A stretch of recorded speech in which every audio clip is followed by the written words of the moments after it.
Damos honor a ti, damos honor a ti, creador de vida, eres tú.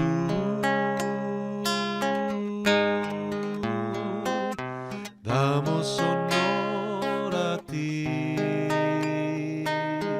damos honor a ti, porque no hay otro Dios como tú.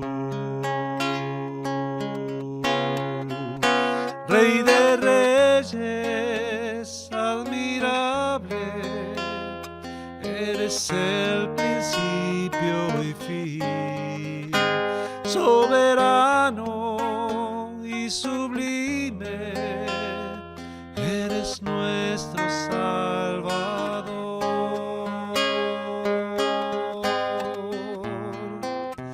Damos honor a ti, damos honor a ti, porque no hay otro Dios como tú. Porque no hay otro Dios como tú. Porque no hay otro Dios como tú.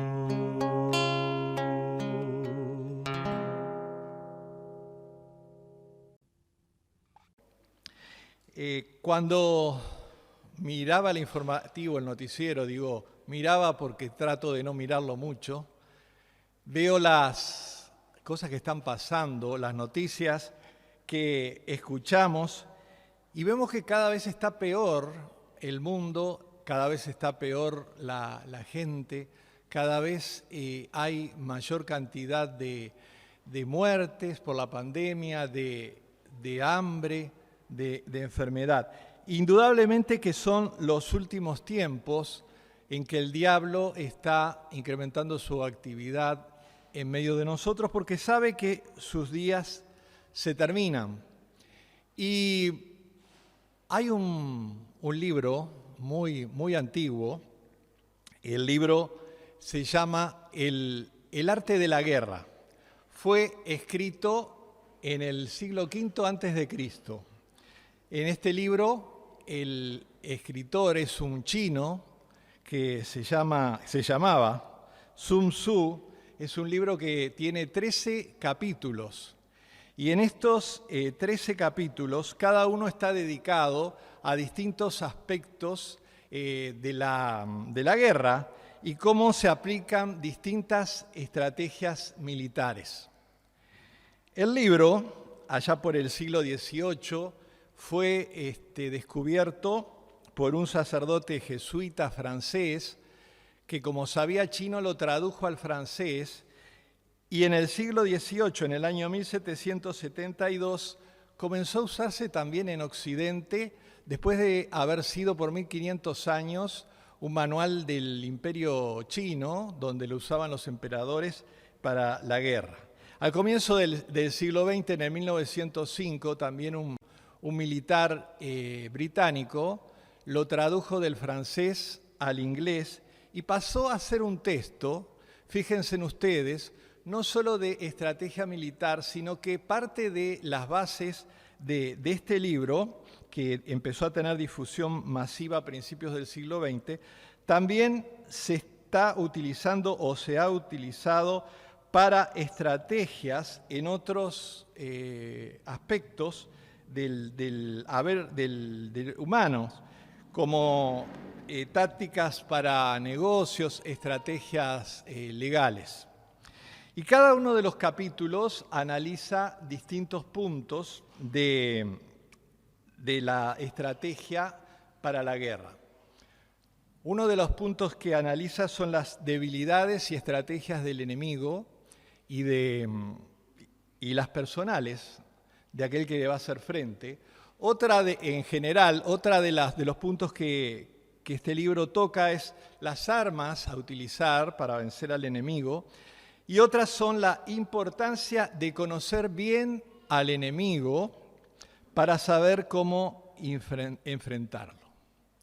Y lo interesante también es que en la palabra de Dios encontramos descritas las armas que el enemigo usa, estrategias que emplea para derrotar nuestras vidas y también la forma de enfrentarlo. Muchas veces nosotros nos olvidamos lo que dice la palabra de Dios, que en Efesios 6:12 dice: no tenemos lucha contra sangre y carne, sino contra principados, contra potestades, contra los gobernadores de las tinieblas de este siglo, contra huestes espirituales de maldad en las regiones celestes. Y muchas veces, como cristianos, bajamos un poco la guardia referente al enemigo. Muchos viven, o muchos cristianos están culpando a Satanás de todo lo que pasa y pendientes de Satanás. Y hay otro grupo de cristianos que olvidan el enemigo confiando en Dios. Los extremos son malos en todos los aspectos de nuestras vidas. Y como hijos de Dios sabemos que tenemos un Dios todopoderoso que venció al enemigo, que venció a Satanás y con el cual podemos tener victoria. Pero muchas veces andamos desprevenidos de las armas que Él usa para nuestra vida. ¿Cuántos nombres encontramos en la palabra de Dios del enemigo? Miren, allí hice una lista, aunque hay algunos más. Diablo, Satanás, Belcebú, Belial, Lucifer, Abadón, que significa ángel de destrucción, Apolión, que significa destructor, dice ángel de luz, príncipe de las tinieblas, príncipe de la potestad del aire, serpiente antigua, padre de la mentira, Dios de este siglo, el maligno, el tentador. Y cuando vamos a la palabra de Dios y encontramos una descripción del enemigo, en el libro de Ezequiel, en el capítulo 28, los versículos 13 al 17, allí Dios mismo hace una descripción de la persona del enemigo. Y dice: en Edén, en el huerto de Dios estuviste, le dice al diablo. De toda piedra preciosa era tu vestidura, de cornerina, topacio, jaspe, crisólito, berilio y ónice, de zafiro, miren cuántas piedras preciosas, carbunclo, esmeralda y oro. Así está vestido el enemigo. Los primores de tus tamboriles y flautas estuvieron preparados para ti en el día de tu creación. Tú, querubín grande, protector, yo te puse en el santo monte de Dios. Allí estuviste, en medio de las piedras de fuego te paseabas. Perfecto eras en todos tus caminos desde el día que fuiste creado hasta que se halló en ti maldad. A causa de la multitud de tus contrataciones fuiste llenos de iniquidad y pecaste, por lo que yo te eché del monte de Dios y te arrojé de entre las piedras de fuego, oh querubín protector. Se enalteció tu corazón a causa de tu hermosura, corrompiste tu sabiduría a causa de tu esplendor. Yo te arrojaré por tierra delante de los reyes, te pondré para que miren en ti. Y hermanos, y es un ser grande el enemigo, poderoso, vestido de luz. No es aquel feo animal pintado de rojo con dos cuernos, con la cola tipo flecha y con una horqueta en su brazo. Lejos está de ser así la representación que los hombres hacen del enemigo. Es, dice inteligente, sabio, poderoso. Si bien su sabiduría es inclinada al mal, pero es más poderoso que vos y que yo. No es más poderoso que el Señor, que es el Señor Jesucristo, nuestro Señor. Pero es un ser poderoso. En los últimos días, un infectólogo hizo declaraciones respecto del COVID, cómo ha avanzado en el Uruguay, y una de las cosas que dijo es que muchas personas, muchos uruguayos, hemos bajado la guardia al ver en los primeros meses que esto no avanzaba, y hemos bajado la guardia y el virus está avanzando. Y si como creyentes nosotros bajamos la guardia respecto a la fuerza que tiene y lo que puede hacer con nosotros, podemos perder la guerra si no estamos firmes y confiados en Dios. Una de las armas que el diablo usa la encontramos en 2 Corintios capítulo 4, versículo 4. El Dios de este siglo, otro de los nombres dijimos dados al enemigo. El Dios de este siglo cegó el entendimiento de los incrédulos para que no le resplandezca la luz del Evangelio de la gloria de Cristo, el cual es la imagen de Dios. Si prestamos atención a este versículo, el tipo de ceguera no es una ceguera física, sino una ceguera espiritual. El diablo ciega el entendimiento de las personas, la capacidad de entender y comprender las verdades espirituales. Y dice el mismo apóstol Pablo en otro pasaje de la primera carta a los Corintios, en el 2:14, que el hombre natural no percibe las cosas que son del Espíritu de Dios, porque para él son locura y no las puede entender porque se han de discernir espiritualmente.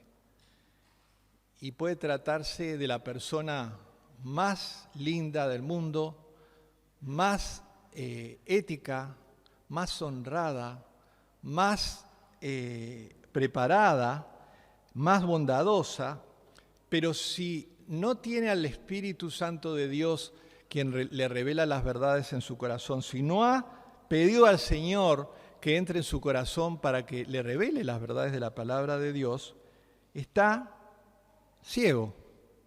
¿Por qué? Porque dice que el diablo ciega el entendimiento de las personas. No es por nuestro discurso convincente que vamos a convencer a las personas de la necesidad de vivir de acuerdo a la voluntad de Dios y de entregarle su corazón, sino el Espíritu Santo es el que tiene que quitar el velo que la persona tiene delante de sus ojos para recibir la salvación. Otra de las armas la encontramos también allí en 2 Corintios, en el capítulo 2, versículo 11, dice, para que Satanás no gane ventaja alguna sobre nosotros, pues no ignoramos sus maquinaciones. Las maquinaciones. Los que tienen la nueva versión internacional, esta palabra maquinaciones las traduce como artimañas. Y imagínense ustedes que esta arma, si bien dijimos que la ceguera un poco está dirigida hacia los que no creen, esta arma está dirigida a la iglesia de Corinto, hacia los creyentes.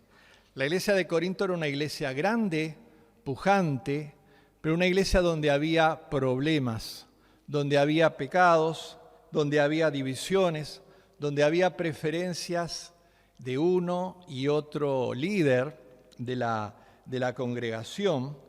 Y en Corinto era necesario la acción de Dios para perdonar, para restaurar, para arreglar asuntos viejos pendientes.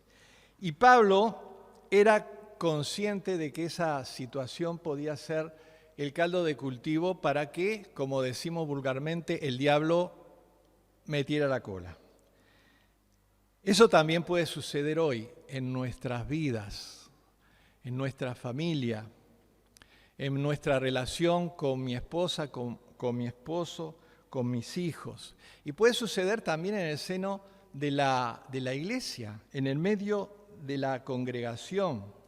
Por eso que Pablo les exhortaba, miren que Satanás no saque ventaja de situaciones no arregladas, ¿no?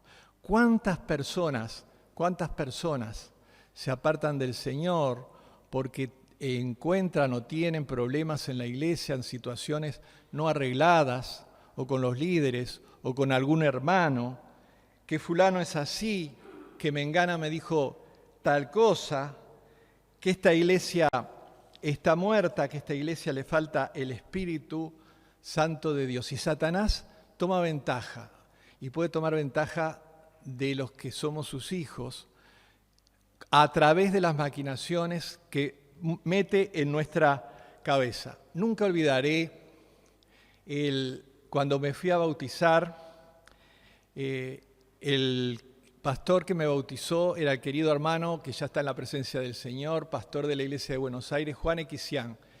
Y Juan vino a mi casa, me visitó antes de bautizarme, y una de las cosas que me quedó grabada que me dijo es: hermano, no te olvides que la iglesia que vas a formar parte, donde vas a ser miembro, está llena de pecadores. Y pecadores, pero redimidos por la sangre de Cristo. Es muy probable que la iglesia que vas a formar parte no sea una iglesia perfecta. Algunos que se dicen cristianos parecen no serlo.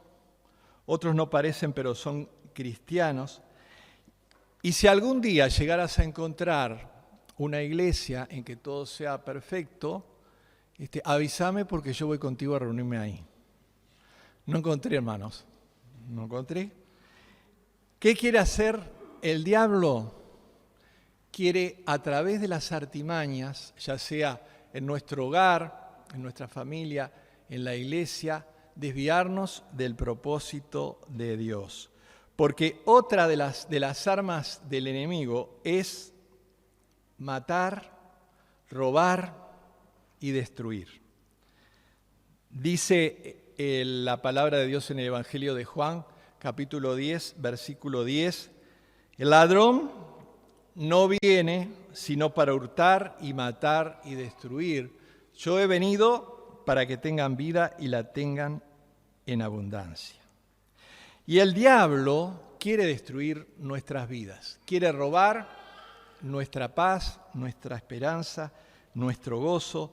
El apóstol Pedro, después de ser zarandeado por el diablo, en su primera carta, en el capítulo 5, versículo 8, dice: sed sobrios y velad, porque vuestro adversario el diablo, como león rugiente, anda alrededor buscando a quien devorar. Y hermanos, el diablo está tratando de destruir las instituciones que el Señor puso como base de nuestra sociedad, las prácticas, las costumbres, la moralidad. Y este siglo XXI es el siglo de la muerte y no el siglo de la vida. La cultura es la cultura de la muerte que el diablo quiere imponer en los corazones de los seres humanos. La legalización del aborto es la cultura de la muerte. La legalización de la unión homosexual es la cultura de la no vida, de la no generación de vida. La legalización de la eutanasia es la cultura también que mata, a pesar de que la ciencia médica desahucia a la persona y médicamente o del punto de vista humano no hay nada que hacer, no le da la oportunidad a la persona de que pueda quizás seguir viviendo. ¿Qué decir de los tatuajes, los dibujos, los grafitis en la pared, donde hay calaveras, monstruos, y la imagen de la muerte está presente en toda la sociedad? Y el diablo está utilizando a las personas para matar, ¿no? El diablo está utilizando la depresión muchas veces en las personas para matar. No quiero decir que la depresión solamente es causa del diablo, porque hay causas endógenas y exógenas. Puede ser una enfermedad, un trastorno hormonal, lo que produzca la depresión en las personas. Puede ser una pérdida de trabajo, puede ser problemas familiares que causan la depresión. Y sufrir la depresión no es pecado, pero puede afectar nuestra vida si el diablo toma partido. Debemos estar atentos y no dejar que el diablo utilice esta herramienta para matar y destruir. En 1 Samuel 16 encontramos un personaje que fue el rey de Israel que se deprimía. Y si leemos el capítulo, allí estaba de alguna manera influenciado por un espíritu que le causaba depresión. ¿Y qué aliviaba la depresión? Escuchar a David alabar al Señor. El Salmo 59, 19, dice: yo cantaré de tu poder y alabaré de mañana tu misericordia, porque has sido mi amparo y refugio en el día de mi angustia. Y a fines del año pasado, en diciembre, hubo una noticia que causó bastante tristeza en mi corazón. Una mujer que por muchos años estuvo reuniéndose con nosotros, alabando al Señor y escuchando la palabra de Dios, una mujer profesional, joven aún, se quitó la vida.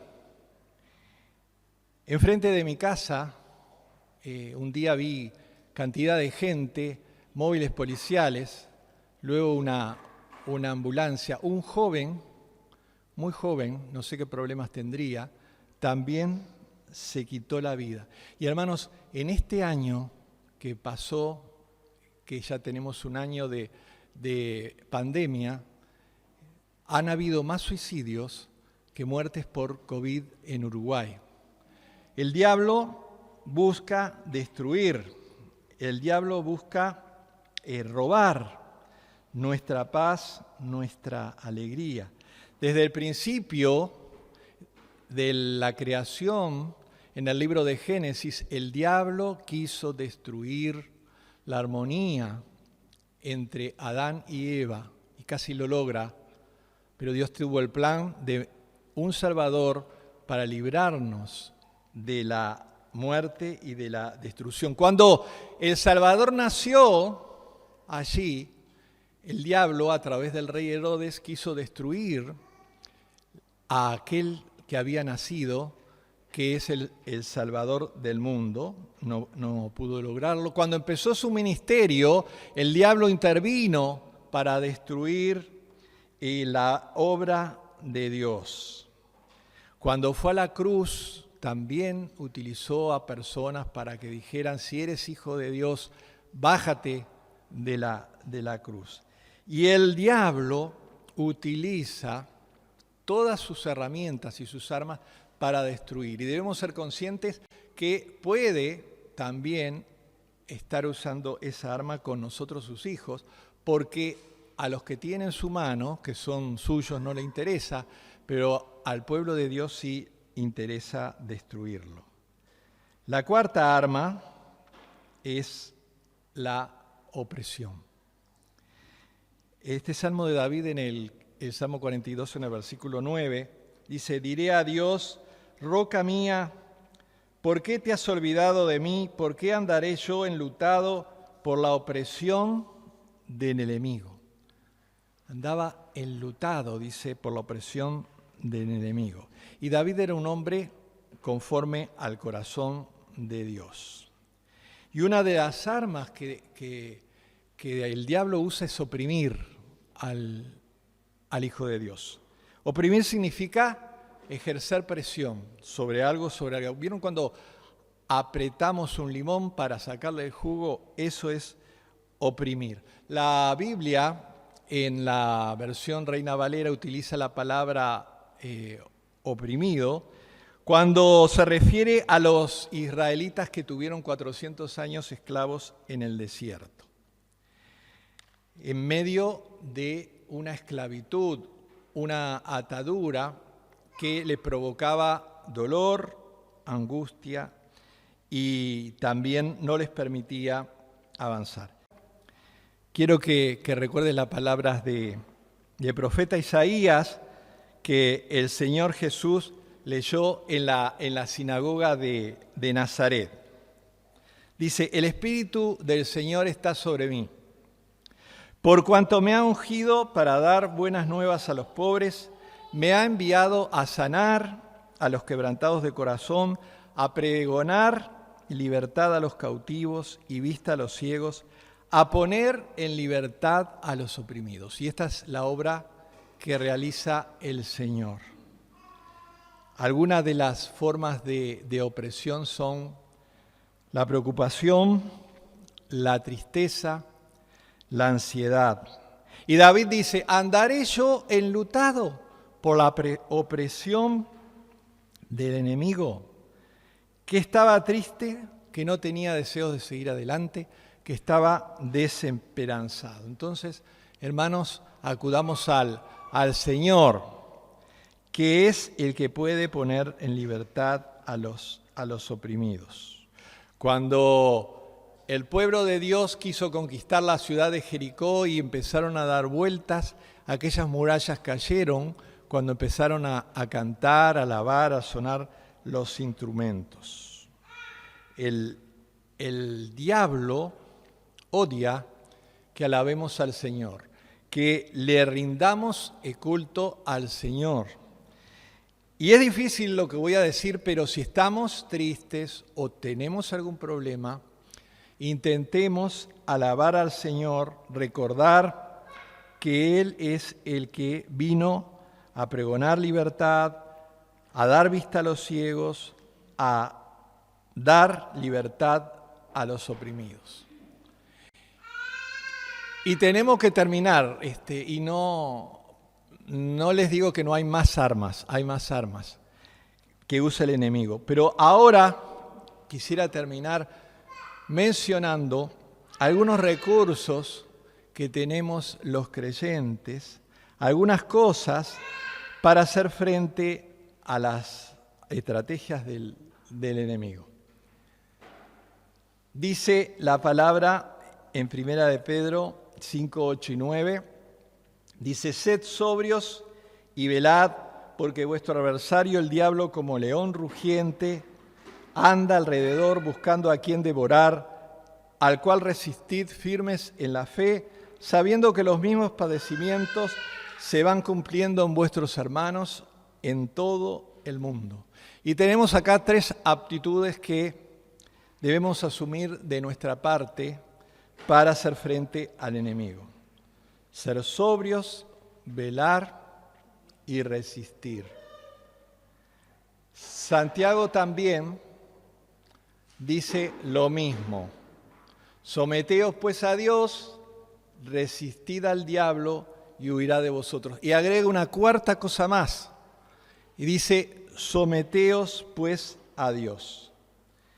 Estamos en tiempos difíciles, en tiempos también de pandemia, y debemos enfrentar el enemigo tomando todas las medidas. El diablo tomó a Job para destruirlo. Y Job se sometió al Señor, se sometió a Dios, fue sobrio en su manera de actuar y el Señor lo libró. El apóstol Pedro fue también zarandeado por el enemigo en el momento en que pensaba que era el hombre más fuerte, el que no iba a decir que no, a seguir al Señor en todo lo que hacía. Y ese mismo Pedro dice en el libro de los Hechos, el capítulo 10, versículo 38, Dios ungió con el Espíritu Santo y con el poder a Jesús de Nazaret, y como éste anduvo haciendo bienes y sanando a todos los oprimidos por el diablo, porque Dios estaba con él. Hermanos, ser sobrios, es decir, alguien que está sobrio, es alguien que no está con el efecto de algún tipo de alcohol quizás, o algún tipo de droga, o algún tipo de medicamento. Es alguien que está concentrado en lo que hace, en lo que dice. Velar es estar atentos a cualquier situación que pueda ser la entrada del enemigo en nuestras vidas. Y someternos a Dios significa que cada día nuestra vida esté rendida al Señor. Pablo dice en Romanos 8:38, por lo cual estoy seguro que ni la muerte, ni la vida, ni ángeles, ni principados, ni potestades, ni lo presente, ni lo porvenir, me va a separar del Señor. Y dice también la palabra de Dios en Colosenses capítulo 2, versículo 15, que el Señor, despojando a los principados y a las potestades, los exhibió públicamente, triunfando sobre ellos en la cruz. Dios es amor, Dios quiere lo mejor para nuestras vidas. La palabra de Dios dice que Él quiere o tiene para nosotros, para su pueblo, pensamientos de bien y no de mal. Y el diablo en estos tiempos está buscando a quien devorar. Y debemos andar cada día vigilantes y caminando en fe, en novedad de vida, en sobriedad. En estos tiempos difíciles donde el enemigo está empleando todo tipo de armas y estrategias porque ve que su final se acerca. Que el Señor nos fortalezca, nos ayude cada día a caminar en fe, en esperanza, confiados en el poder de Dios para librarnos de cualquier situación que puede suceder en nuestras vidas. Que el Señor nos bendiga. Amén.